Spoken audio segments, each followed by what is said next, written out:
수행하는 사람은 자신에 대해서도 타인에 대해서도 이와 같습니다.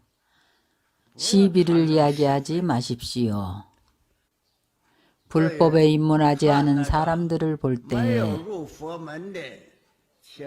절대로 가볍게 무시하면 안 됩니다. 장래에 그가 불법에 입문하면 당신을 능가할 수도 있습니다. 이것이 바로 일체 중생을 경시하지 않는 것입니다. 동시에 수행자는 시비를 논하지 말아야 합니다. 마음속에 불법에 입문하지 않은 사람들을 경만하게 보지 말아야 합니다. 만약 이런 마음이 있으면 청정심이 아닙니다. 항상 지혜를 일으키고 어떤 마음을 가져야 하는가 하면 누구에게나 평등하고 자비로운 마음을 가져야 합니다. 지고와 빈천 남녀노소를 구분하지 않습니다. 이것을 평등이라 합니다. 다시 지어 더 청정하다면 마음이 가장 청정한 것은 신무소주의입니다. 마음이 일단 머무는 바가 있으면 청정하지 않습니다. 일단 머무는 바가 있으면 상에 집착하는 것입니다. 법에 대해서는 법에 집착합니다. 사람에 대해서는 분별심을 일으킵니다. 보는 대로 집착을 합니다. 색을 보면 색에 집착합니다. 바로 색에 머물러 마음을 냅니다. 이것이 미한 사람입니다. 깨닫지 못한 것입니다. 깨달은 사람은 색을 보면 색을 여입니다. 색을 보면 일체 색의 상을 떠납니다. 이것을 부주색 생심이라고 합니다. 이것을 부주성향 미촉법 생심이라 합니다. 이것을 깨달아 들어간다고 합니다. 육진경계에서 깨달은 것입니다. 왜냐하면 부주색 생심이 바로 망념입니다. 망념을 일으키지 않습니다. 부주색 생심이 바로 망념을 소멸한 것입니다. 부주색 생심이 바로 지혜가 일어난 것입니다. 진정한 지혜가 일어난 것입니다. 이런 뜻입니다. 수보리아 비유컨대 어떤 사람이 바로 가설입니다. 몸이 마치 수미상과 같다면 이것은 엄청 몸이 큰 것을 말합니다. 그의 몸이 마치 수미상과 같다는 것입니다. 수미산은 바로 묘고봉입니다. 그 산이 무지하게 큰데 태산은 아닙니다. 당연히 우리나라 운거산도 아닙니다. 운거산은 너무 작습니다. 이 산은 상당히 큰 산입니다. 어이우나오 어떻게 생각하는가? 부처님께서 수보리에게 어떻게 생각하느냐고 물었습니다. 이 몸이 아주 크지 않느냐는 것입니다. 수보리가 말했습니다. 매우 큽니다. 맞습니다. 그 몸이 마치 수미산과 같다면 그 몸이 정말 너무 큽니다. 그러나 내가 크다고 말하는 것은 이 뜻이 아닙니다. 그럼 무슨 뜻인가 하면 부처님께서 몸이 아님으로 큰 몸이라 이름한다고 하지 않으셨습니까? 몸은 몸이 아닙니다. 이 몸은 허공과 같습니다. 그 몸이야말로 정말 큽니다. 부처님께서 왜 수보리에게 이렇게 물으셨을까요? 일반 사람들은 모두 부처님 몸은 육척의 금신이라고 합니다. 모든 법당 불상은 다 사람보다 몇 배나 크게 조성합니다. 어떤 부처님은 무지하게 크게 조성합니다. 낙산대불이 얼마나 큰지 1000장이나 됩니다. 크다고 할 수 있겠지요? 크지 않습니다. 모든 형상이 있는 것은 형상이 있기만 하면 크다고 말로 할 수 있는 것은 큰 것이 아닙니다. 수보리가 매우 큽니다 라고 말한 것은 당연히 큽니다. 왜 이렇게 말하는가 하면 부처님께서 몸이 아니므로 큰 몸이라 이름한다고 하셨습니다. 몸이 아니고 공한 것입니다. 그래야만 진정으로 큰 몸이라 할 수 있습니다. 그래서 수보리가 대답을 하고 또 스스로 해석을 합니다.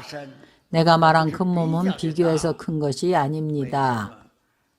왜냐하면 몸은 본래 몸이 아닙니다. 몸은 세속의 진리로 말한 것입니다. 세간의 상으로 말한 것입니다. 절대적 진리로 말하자면 우리 일체 보시는 공한 것입니다. 거짓입니다. 존재하지 않습니다. 몸이 본래 몸이 아니어야 큰 몸이라 할 수 있습니다. 수보리가 이렇게 대답을 했습니다. 몸은 아주 큰데 마음이 작다면 도량이 작다면 큰 몸이라 할 수 있겠습니까? 마음이 커서 태어공을 포함하고 도량이 항아사 모래 숫자만큼 넓고 그러면 몸이 마음을 따라서 커집니다. 몸이 얼마나 커지는가 하면 허공만큼 큽니다. 몸이 허공과 동등해집니다. 이것을 비로소 큰 몸이라 할 수 있습니다. 수보리야, 마치 항아사의 모든 모래 숫자가 이와 같은 모래수만큼 항아가 있다면 너의 생각은 어떠한가? 이 항아의 모래가 많다고 할 수 있겠는가? 수보리가 말하기를 매우 많습니다. 세존이시여. 다만 항아도 무수히 많거든 하물며 그 모래이겠습니까? 수보리야, 내가 사실대로 너에게 말하겠다. 만약 삼천대천 세계를 써서 보시를 하면 만약 선남자 선여인이 있어서 내가 지금 실제대로 너에게 말하겠다.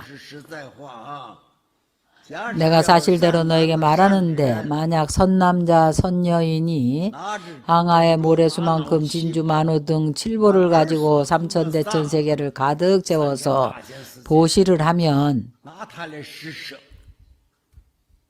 이 수량이 당연히 대단히 많을 것입니다. 이 보시가 당연히 클 것입니다. 그럼 얻게 되는 복이 많을까요? 많지 않을까요? 수보리가 말하기를 매우 많습니다.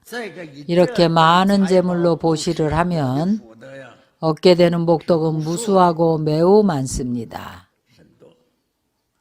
부처님께서 또 수보리에게 말씀하십니다. 만약 어떤 선남자 선여인이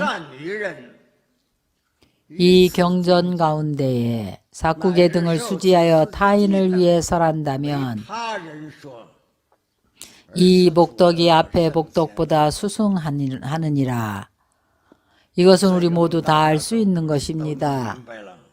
금강경을 듣는 공덕과 비교한 것입니다.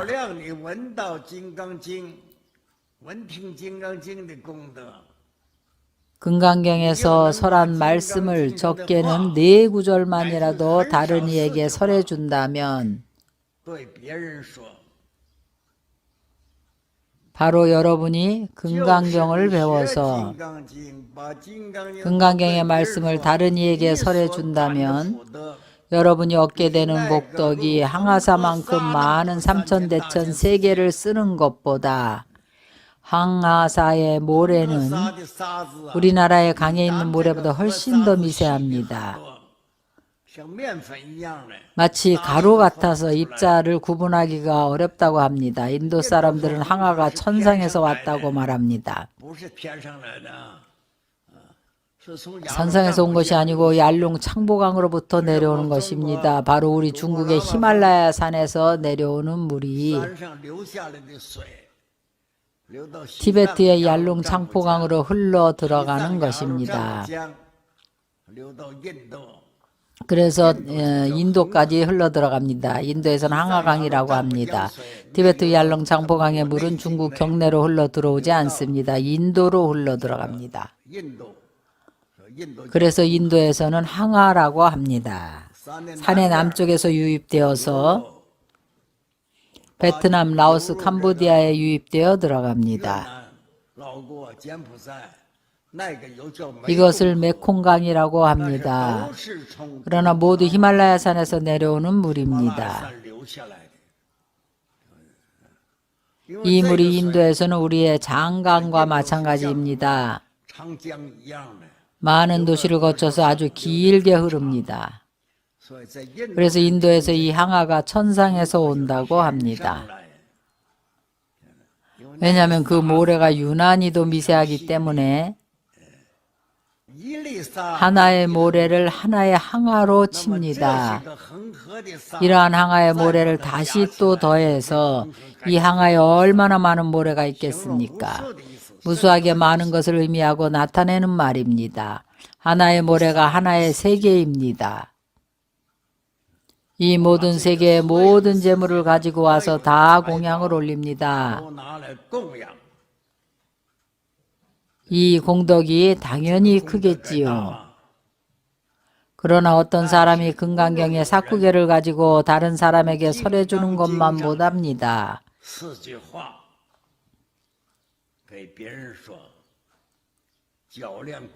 그 공덕을 비교하는 것입니다.